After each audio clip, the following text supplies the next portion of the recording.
The lord. ఈ దిన వాగ్దానము. యెహోవా దయాదాక్షిణ్య పూర్ణుడు, దీర్ఘశాంతుడు, కృపా సమృద్ధి గలవాడు. 103వ కీర్తన 8వ వచనము. ఈరోజు దేవుడు మనతో చేస్తున్న వాగ్దానము, మనకి జీవితంలో మనము ఈ లోకంలో ముందుకెళ్ళేటప్పుడు దేవుని అంగీకరించినాక సాతాను అనేక మార్లు మన యొక్క పాత జీవితాన్ని జ్ఞాపకం చేసి వెనక్కి లాగాలని ప్రయత్నిస్తూ ఉంటాడు. కానీ మనము సాతాను యొక్క మాట వినకుండా దేవుని వైపు చూస్తూ మనం ముందుకెళ్ళిపోవాలి.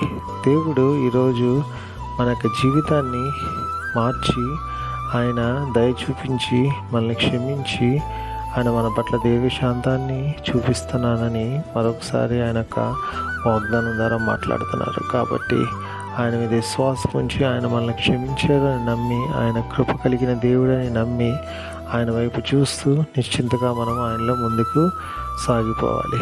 కాబట్టి అటువంటి కృప దేవుడు మనందరికి అనుగ్రహించునుగాక.